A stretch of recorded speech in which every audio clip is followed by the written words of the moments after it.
Como você se comporta? É da turma das pessoas que têm visão do copo meio cheio ou meio vazio? Hoje, no Colo do Pai, nós refletiremos acerca da fé e da nossa percepção sobre as obras de Deus. Fique comigo que vamos destrinchar o que a Bíblia ensina sobre isso.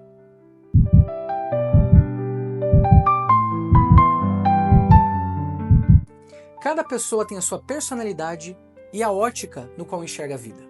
E agora eu pergunto a você, como você tem enxergado a sua vida diante das circunstâncias que se apresentam nela?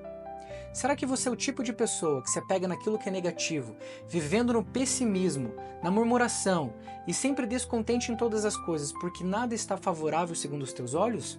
Ou você vive o completo oposto?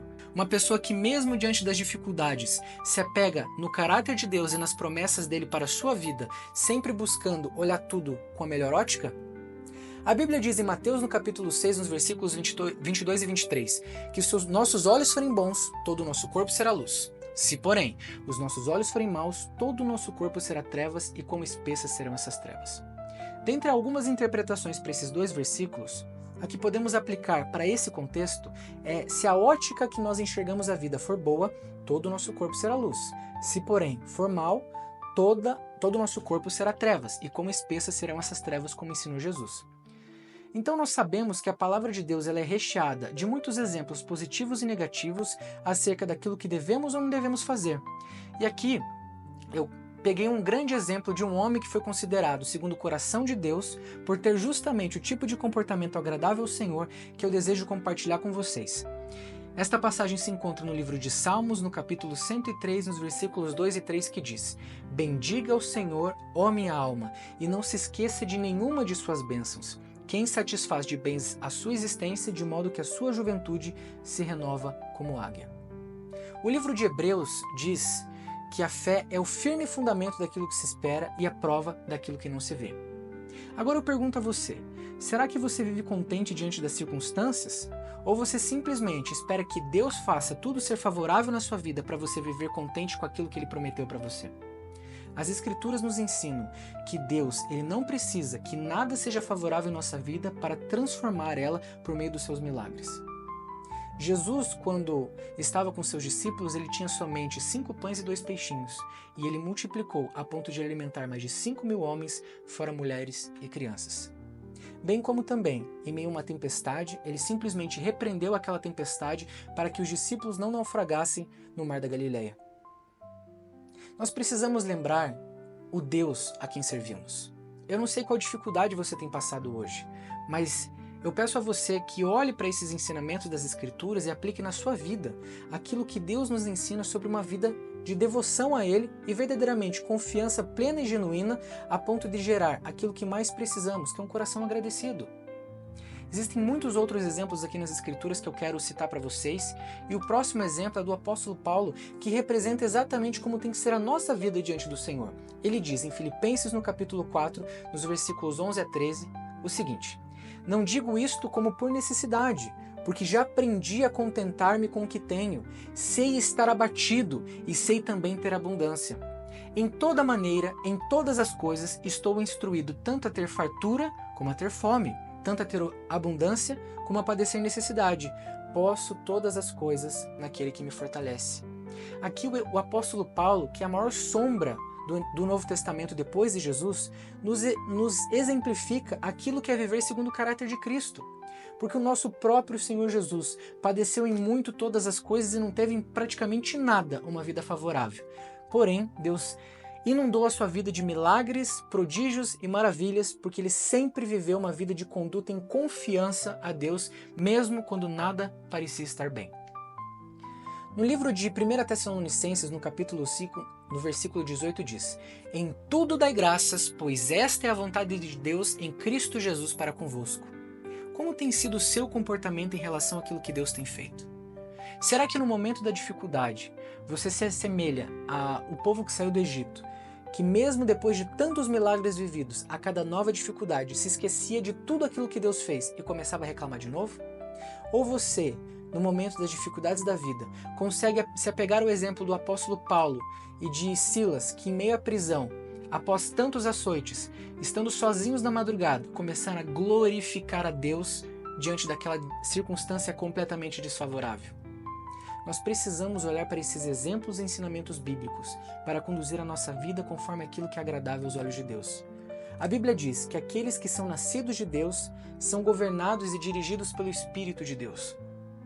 A busca da nossa fé cristã é justamente deixarmos o nosso caráter corrompido, a nossa natureza pecaminosa de lado, a ponto de usufruirmos de uma nova natureza deixado pelo exemplo de Cristo e promovidos pela transformação que o Espírito Santo gera em nossas vidas. Outro exemplo aqui que eu quero citar é o da mulher de Jó. Em Jó, no capítulo 2, no versículo 9 e 10, a mulher de Jó diz: "Ainda retens a tua integridade? Amaldiçoa teu Deus e morre!" Mas ele, sendo confiante que era em Deus, respondeu o seguinte: "Falas como uma louca. Temos recebido de Deus o bem e não receberíamos o mal?" E a Bíblia diz que Jó em nenhuma destas coisas pecou contra o Senhor. Esta é uma verdadeira ótica que Cristo nos ensina naquela passagem que eu li sobre os nossos olhos serem bons ou ruins. Jó, mesmo sendo infectado pela lepra, tendo perdido todos os teus filhos, todos os bens, as suas propriedades, os seus animais, ele conseguia se apegar na confiança exclusiva em Deus e não nas circunstâncias que se apresentavam em sua vida. Bom, o que a Bíblia diz então sobre as pessoas que não reconhecem aquilo que Deus fez? Eu separei 2 versículos para nós entendermos melhor isso. O primeiro se encontra em Romanos, no capítulo 1, versículo 21, que diz: "Porque tendo conhecido a Deus, não o glorificaram como Deus e nem lhe deram graças. Antes, seus discursos se desvaneceram e o seu coração insensato se obscureceu." Deuteronômio 8, de 11 a 14 diz: "Guarda-te para que não te esqueças do Senhor teu Deus, não guardando seus mandamentos, para que quando comeres e te fartares, não se exalte o teu coração e não te esqueças do seu Deus." Nós precisamos sempre lembrar daquilo que Deus faz nas nossas vidas.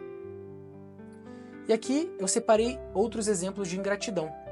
O povo de Israel, no deserto, que se encontra na passagem de Êxodo, no capítulo 16, versículo 2 e 3, que após eles serem libertos do Egito, eles começaram a passar por algumas dificuldades, comiam maná todos os dias, e eles começaram a sentir saudades da escravidão e prefeririam a escravidão no Egito do que viver aquilo que Deus promovia de novo, que era a busca pela libertação. Por conta dessa geração incrédula, simplesmente eles tiveram que ficar caminhando por 40 anos no deserto, porque toda nova aprovação, eles duvidavam do caráter de Deus e sempre esqueciam de tudo aquilo que Deus tinha feito. E é muito importante nós entendermos isso. Esse exemplo nas Escrituras é um dos mais profundos para o nosso coração. Justamente porque de toda aquela geração, Moisés tinha levado 10 espias para vigiar a terra prometida. 8 deles voltou dizendo que seria impossível conseguir conquistar aquela porção de terra, porque existiam lá gigantes e eles eram como gafanhotos diante deles. Porém, Josué e Calebe, com maestria, conduziram então fé no coração de Moisés, dizendo: "Deus é conosco, Deus nos prometeu, nós conseguiremos vencer eles e nós podemos conquistar estas terras." Josué e Calebe foram os únicos 2 de toda aquela geração que entraram na terra prometida. Isso que acontece quando nós confiamos em Deus e não nas circunstâncias que se apresentam. Um outro exemplo aqui nas Escrituras é Lucas 17, no versículo 12 ao 19, que o contexto é que Jesus tinha curado 10 leprosos e desses 10, somente um voltou para agradecê-lo.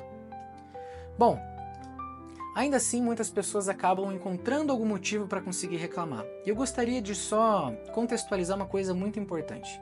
Nós não temos nenhum motivo para reclamar de nada aqui nessa vida, porque o próprio Deus encarnado não viveu a vida mais favorável da terra. O seu nascimento já foi completamente desfavorável. Em Lucas 2, no versículo 7, diz: "E deu à luz o seu filho primogênito, e o envolveu em panos, e o deitou numa manjedoura, porque não havia lugar para eles na hospedaria." Jesus teve que nascer numa manjedoura, porque não havia lugar na hospedaria. Jesus viveu uma vida de serviço, dizendo em Marcos, no capítulo 10, versículo 45, "Porque o Filho do Homem não veio para ser servido, mas para servir, e para dar a sua vida em resgate de muitos." Existem ainda muitas pessoas que ficam dizendo em seus corações de que elas merecem alguma coisa, de que elas merecem atenção, de que elas merecem benefícios, sendo que o próprio Deus encarnado, aquele que a Bíblia diz que nele habita corporalmente a plenitude da divindade, ele deixou o seu reino de glória, se fez na forma humana, se cansando, sentindo fome, sentindo dor, passando por humilhação, por traição e por todos os tipos de angústia possíveis, e ainda assim alguém se acha no direito de querer alguma coisa ou de achar que merece algum benefício. Bom, nós precisamos nivelar o nosso entendimento da realidade com aquilo que ensinam as Escrituras. Jesus também nos ensina a confiança em relação às necessidades. Em Mateus 6,26, Jesus diz: Olhai para as aves dos céus, que não semeiam nem ceifam, nem ajuntam em celeiros, e o vosso Pai Celestial as alimenta. Não tende vós muito mais valor do que elas? Jesus também nos ensina gratidão em todas as coisas. João 11,41, Jesus, levantando os olhos para os céus, agradeceu a Deus, dizendo: Pai, te dou graças por haveres me ouvido. E por fim, o grande Rei do Universo, na sua entrada triunfal em Jerusalém, entrou em Jerusalém numa jumentinha. Como diz em Mateus 21, 5-7. Dizei à filha de Sião: Eis que o teu rei aí te vem, manso e assentado sobre uma jumenta, e sobre um jumentinho, filho de animal de carga. Nosso próprio Deus viveu o exemplo de todos os níveis de humildade, e sempre com o coração agradecido. E isso que nós precisamos entender de uma forma prática para as nossas vidas. Sobretudo, nós precisamos promover aquilo que Romanos, no capítulo 12, no versículo 2 diz: E não vos conformeis com este mundo, mas transformai-vos pela renovação da vossa mente, para que experimenteis quais seja a boa, perfeita e agradável vontade de Deus. Precisamos ter a mente de Cristo, uma renovação da mente, uma nova ótica e percepção de todas as coisas. Precisamos também cultivar o fruto do Espírito. Em Gálatas 5, 22 e 23 diz: Mas o fruto do Espírito é amor, alegria, paz, longanimidade, benignidade, bondade, fé, mansidão, temperança e domínio próprio. Por fim, devemos seguir o exemplo do nosso Senhor Jesus Cristo, vivendo uma vida de atos de serviço, assim como o exemplo que eu citei. Então, nós precisamos entender todas essas verdades das Escrituras e a partir do momento que enxergamos por essa ótica, começamos a ter cada vez menos motivos para viver uma vida de reclamação e mais motivos para viver uma vida de gratidão. E uma pessoa que vive uma vida de gratidão para com Deus, uma vida fiel e devota, mesmo quando as circunstâncias estão desfavoráveis, recebe de Deus todas as maiores bênçãos e bem-aventuranças. Mas não é por conta disso somente que nós precisamos viver dessa forma, mas simplesmente porque Deus é digno de toda a nossa confiança e devoção. Ele disse que todos os dias estaria conosco até a consumação dos séculos. E porque ainda assim, muitas vezes, o seu coração se apega a uma aparente solidão. Não se esqueça, Deus nunca vai te deixar, nunca vai te desamparar e nunca vai te abandonar. Portanto, não se apegue àquilo que você vê, mas se apegue à verdade das Escrituras, que Deus sempre vai fazer o melhor para com sua vida. E para vivermos isso de forma prática, eu te convido a fechar os teus olhos e em oração buscarmos essa prática em relação a uma vida de gratidão, uma vida de fé e confiança para com Deus, a fim de que tenhamos cada dia mais uma intimidade mais profunda com Ele. Senhor nosso Deus e Pai, nós agradecemos pela exposição da Sua palavra que nos ensina e nos edifica em todas as instâncias. Pedimos, sobretudo, a mente, o caráter e a fé de Cristo sobre esta terra, para que verdadeiramente possamos, a exemplo dele, te alegrar em todas as coisas e que o Senhor possa dizer sobre nós o que disse sobre ele no Rio do Jordão. Este é meu filho amado em quem me comprazo, e que o Senhor também tenha alegria e contentamento sobre a nossa transformação por meio do Teu Espírito Santo, no santo nome de Jesus. Amém.